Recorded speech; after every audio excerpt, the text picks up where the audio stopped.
Hello, I'm Marie Cigars from Underground Crafter, and today I'm going to be sharing a tutorial for the two special stitches that are used in my pattern Not Quite a Slouchy Hat. This is part of the Holiday Stash Down Crochet Along 2015, and you can get more information by following the link above. So to start this pattern, you're going to chain 4, and if you've already crocheted in the round before, you'll be familiar with this, but you're going to skip 3 stitches, insert your hook in the 4th stitch, and join with a slip stitch. The slip stitch does not count as a stitch, by the way, when you're joining in the round. It's a little confusing, and that makes a little circle you can stitch into.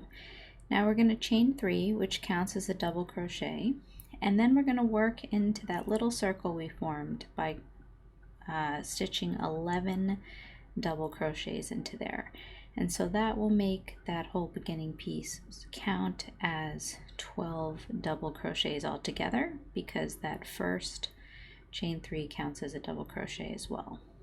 So we have 11 double crochets in that first chain 3. Now we're going to insert the hook in the chain 3 and join with the slip stitch.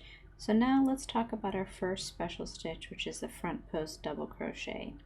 Start row 2, we're going to chain 3 as a double crochet, and now we're going to yarn over, going to put the hook from the front towards the back and then out through the front again of the post of the next stitch, and then yarn over and drop a loop. Try to bring it up a little bit tall, then yarn over through 2 loops and yarn over through 2 more loops. Let's do that again. So the next stitch is a regular double crochet, and then we're going to do our post stitch. So that post, we'll pull it out a little bit, so we're going to put the hook behind it and then back to the front, yarn over through a loop, yarn over through 2 loops, and yarn over through 2 loops.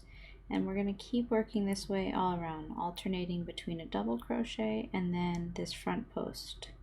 And you see the post is that stitch from the row below.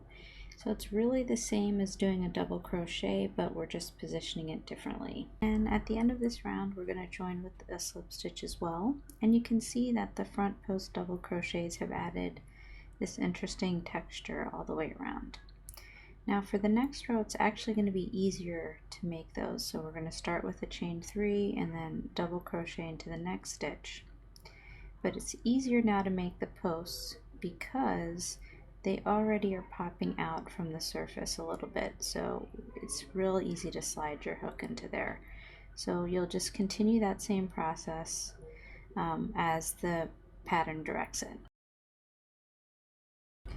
Okay, the next special stitch is the half double crochet 2 together, the hdc2tog. This is a decrease, and you'll have to pay attention to the pattern for your size to see when it's placed, but in most cases you'll start with a number of half double crochets before it. Okay, now you're going to yarn over. You're going to insert your hook in the next stitch, then you're going to yarn over and drop a loop. Now we're going to repeat that. Yarn over, go into the next stitch, yarn over and drop a loop. Now you should have 5 loops on your hook, and you're going to yarn over and pull through all. So that'll be repeated every certain number of stitches. It'll be a little bit different depending on the size that you're working on. If you've ever done a puff stitch, you'll find that this is pretty similar. So we'll do that again in a moment here. I'm just following along with the pattern. And so again, when you're ready, you're going to yarn over. You're going to insert your hook into the next stitch, yarn over and pull up 1 loop. And do that again, yarn over, insert your hook into the next stitch, yarn over, and drop 1 loop, and then you'll have those 5 loops. You're going to yarn over through all 5. So what that's doing is it's decreasing 1 stitch every time you do that. Try to keep your stitches loose if you can.